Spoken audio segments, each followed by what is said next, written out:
한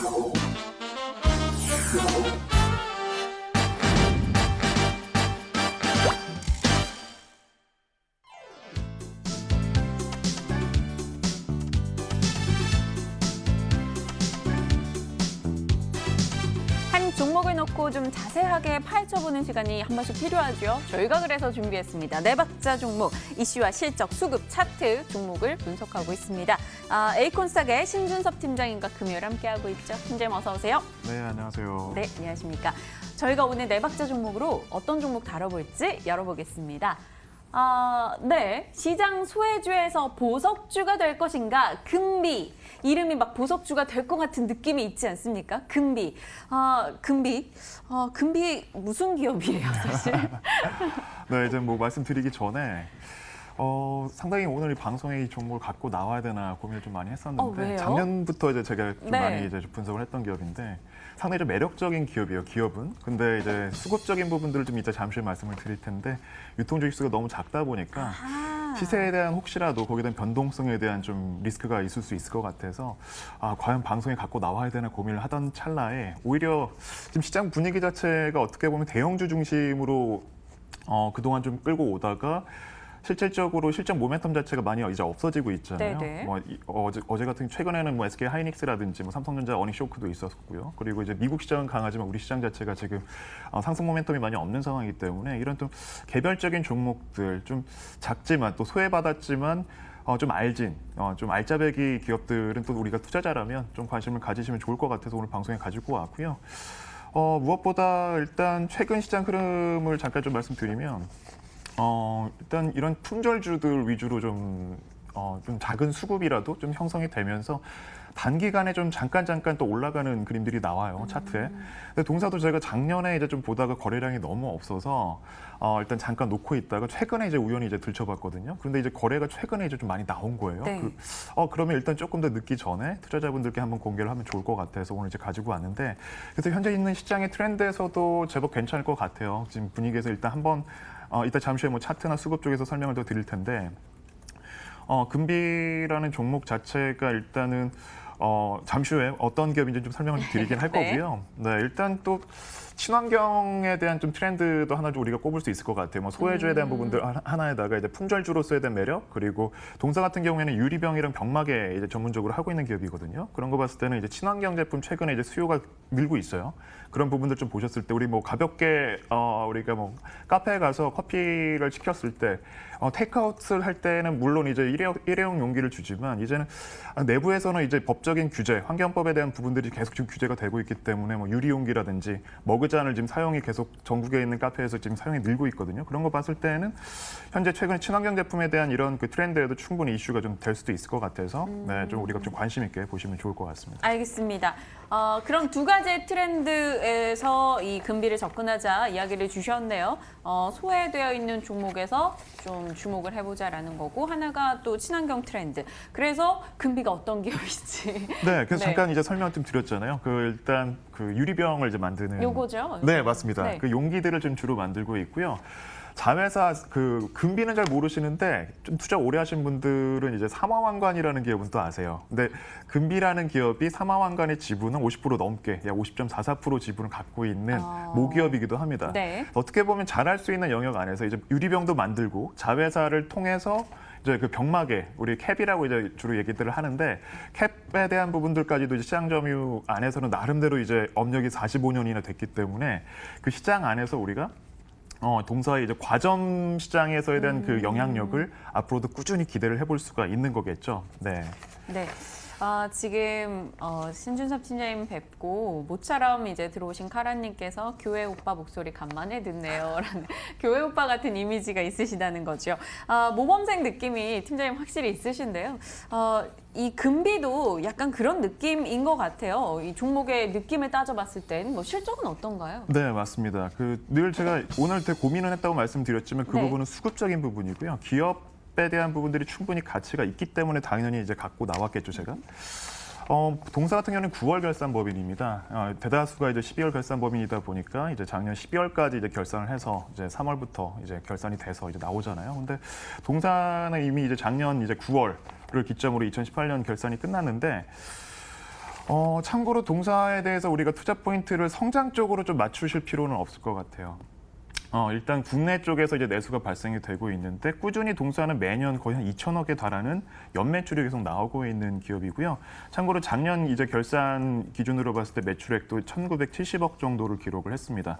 전년도 동기 대비 봤을 때는 약 6% 정도. 그래도 또 성장하는 수치가 좀 나오긴 했는데 전반적인 이제 실적을 쭉 한번 차트를 보시면 크게 성장하는 그림을 보기는 어려워요. 그래서 여기서 포인트는 뭐냐면 영업이익 쪽이거든요. 네. 매년 200억에서 100억 정도의 현금이 고스란히 동사에 지금 곳간에 쌓이고 있다는 거에 우리가 좀 주목할 필요는 있을 것 같습니다. 작년 결산 기준으로 127억이라는 영업이익이 이제 고스란히 들어왔고요. 역시나 이제 좀 수익성이 좋아졌어요. 전년도 동기 대비 약 8% 정도. 증가하는 추세가 나왔는데 올해도 뭐 크게 성장에 대해서는 예상하기에는 조금 일러요. 근데 조금씩 앞서 잠깐 말씀드린 것처럼 친환경 제품에 대한 수요는 계속적으로 지금 늘고 있는 상황이기 때문에 단연 동사 같은 기업들이 이제 과점 시장 안에서 이제 보이지 않게 뭐 우리가 IT처럼 급성장하는 그 그림까지 기대할 수는 없겠지만 매년 뭐 8%에서 뭐 많게는 한 10%대까지 성장을 좀 예상해 볼 수 있을 것 같고요. 그렇지 않다고 하더라도 최근처럼 이제 그 경기에 대한 이제 불황에 대한 부분들이 좀 조심스러운 부분들, 지금 정부에서도 발표를 했는데 하는 쪽에서도 성장률 수치에 대해서 조금씩 낮추고 있잖아요. 그런 거 봤을 때는 크게 이제 경기 불황과는 조금 동떨어진 좀 덜 민감한 종목이기 때문에 하나의 우리 포트폴리오 전체적으로 봤을 때 하나의 또 종목으로서 우리가 좀 관심을 가지셔도 좋을 것 같아서 오늘 일단 가지고 왔고요. 중요한 게 이러한 이제 수익성에 대한 부분들, 영업이익 매년 이제 200억이 이제 동사에 쌓이고 있다라는 거, 이 부분이 이제 계속 포인트로 말씀을 강조를 드리고 있는데, 현금성 자산만 지금 420억 정도를 보유하고 있고요. 그리고 토지랑 건물 자산, 아직 그 재평가가 이루어지지 않았는데 이게 합쳐보니까 약 1,000억 정도의 이런 부동산 자산을 또 가지고 있어요.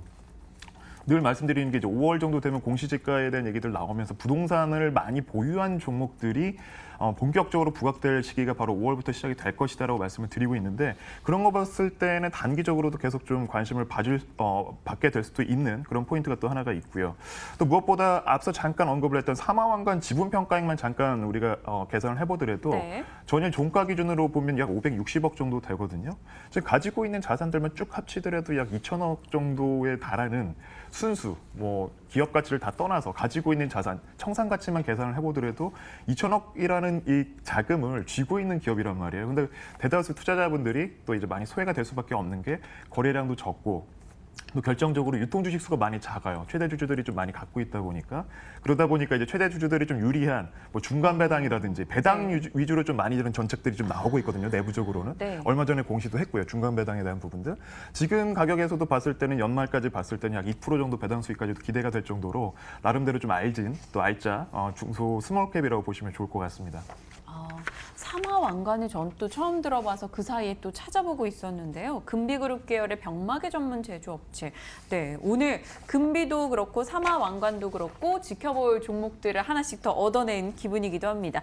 다만 앞서 수급적인 부분이 사실 이 종목을 오늘 공개할지 말지 망설이게 한 요인이었다 이렇게 이야기해 주셨는데요. 수급 뭐 최근 흐름 어떻게 진행되고 있던가요? 네, 일단 그 유통 주식수 자체는요. 이게 이 종목 같은 경우에는 유통 주식수가 발행 주식수가 100만 주고요. 실질적으로 유통 주식수는 한 약 2, 30만 주가 채 되질 않을 거예요. 근데 대다수가 이제 또 가치 투자자분들이 많이 쥐고 있다 보니까 네. 하루에 거래량 자체가 뭐 10,000주를 채 넘지 않을 때가 많거든요. 근데 4월 16일, 네, 그 지난주죠. 지난주 4월 16일 화요일에 거래량 자체가 14,000주, 10,000주만 넘어도 이건 대량 거래예요. 이 종목 같은 경우에는. 근데 일단은 한번 노출이 되면서 최근에 그동안 오랜 기간 동안에 이런 그 조정 또 박스권 장세를 이제 넘어가는 이제 그림이 나오기 시작했는데 이 거래 안에서도 조금씩 기관들의 매수세는 지금 유입이 되고 있습니다만 크게 의미는 없을 것 같긴 해요. 근데 물론 이제 기관들이 이 작은 기업에도 좀 관심을 갖고 있다는 것만 일단 좋게 보시면 될 것 같은데 전체 시가총액이 700억대밖에 되지 않는 종목이기 때문에 큰 손들이 쉽게 들어오진 못할 것으로 좀 판단이 되기 때문에 결정적으로 일단 개인 투자자들 입장에서는 이런 종목들은 더 알고 있다면 분명히 또 하나의 포트폴리오에 또 무장이 될 수 있다고 좀 보고 있습니다. 알겠습니다. 차트상의 흐름도 좀 봐주시면서 소개해 주실까요? 네, 일단 뭐 지금 차트 잠깐 보여드리면요. 네. 일단 이동평균선 자체가 이번에 이제 4월 16일을 기점으로 해서 이제 장대 양봉, 물론 이제 강하게 양봉이 나오진 않았는데 결정적으로 이제 거래가 실리면서 단기 이동평균선 자체를 위로 크게 끌어올렸죠. 평균선이니까. 그런 거 봤을 때는 일단 최근처럼 시장이 많이 조금 불안정한 시장 안에서도 단기적인 이평선 자체가 지금 정배열을 유지를 하고 있다는 건 상당히 동사가 작은 거래라고 하더라도 단기에 약간의 이런 시세는 나올 수 있다고 지금 보고 있는 지금 자리라고 판단이 되고요. 일단 주봉이나 월봉 차트를 잠깐 보여드리면 거래량은 여전히 수반이 되지 않고 있어요. 그러니까 일단 2016년도까지는 이제 선반영이 되면서 정말 가치주로서 불과 2014년도부터 16년도까지 주가 자체가 거의 4배수까지 이제 올라갔던 기염을 토하기도 했었는데 그 네. 이후부터는 어떻게 보면 이제 너무 빠른 이제 유통 지수도 작다 보니까 소외를 이제 받을 수밖에 없는 이제 차익성 매도 물량도 많이 나왔고 또 이 이후에 있었던 이 그림 자체가 그때 당시는 삼성전자가 시장을 주도하고 있었던 시절이었습니다. 지금 이제 어느 정도 이제 충분히 올린 다음에 좀 조정을 받고 있는 상황인데 이런 큰 종목들이 움직일 때 이런 작은 종목들은 쉽게 수급이 들어오지는 않거든요. 그러다 보니까 약 2, 3년 정도 일단 소외를 오랫동안 받았고요. 하지만 지금 같은 경우에는 중장기평선 잘 보시면 이제 터닝 포인트를 잡았죠. 살짝 이제 우상향으로 전환을 지금 하고 있는 상황이기 때문에 차트상으로도 크게 나쁘지 않고 오히려 이제 거래량 정도만 앞서 잠깐 말씀드렸던 5,000주에서 10,000주 이상만 나온다고 했을 때 최소한 우리가 9만 원대까지 약 9만 2천 원 정도까지 목표가를 좀 설정해 두시고 단기적으로 대응을 하셔도 좋을 것 같고요. 일단 손절가 자체가 상당히 좀 의미는 없을 것 같아요. 하지만 이제 7만 한 500원 정도 설정을 해 보시고 무엇보다 조금 당부드리고 싶은 부분은 이제 그 시세, 호가에 대한 갭이 좀 있을 수가 있습니다. 일단 그 시가에 대한 매매에 대한 부분들보다는 약간의 좀 지정가로 해서 좀 분할적인 매수 접근 전략을 취하신다면 동사의 하나의 또 가치주로서에 대한 하나의 포트폴리오로서 좀 접근해 보신다면 좀 장기적으로 시세가 아닌 기업적인 접근을 해보신다면 분명히 좋은 성과 연말까지도 있지 않을까 보고 있습니다. 알겠습니다. 목표 주가 넉넉히 잡아주셨죠? 9만 원대 초반까지 들여다볼 종목이다라고 좀 장기적 관점에서 금비 이야기해 주셨습니다. 네 박자 차트 열어볼게요. 금비는 이름도 외우기 쉬워요. 실적과 차트는 만점 받았고요. 수급 부분은 아쉽지만 하지만 수급이 들어왔을 때 아주 강한 탄력을 기대한다 이야기 주셨습니다. 이슈까지 확인을 해봤네요. 자, 오늘 네 박자 종목은 금비였습니다. 저희 추이 지켜보면서 대응하도록 할게요. 에이콘스탁의 신준섭 팀장님과 함께했습니다. 감사합니다. 네, 고맙습니다.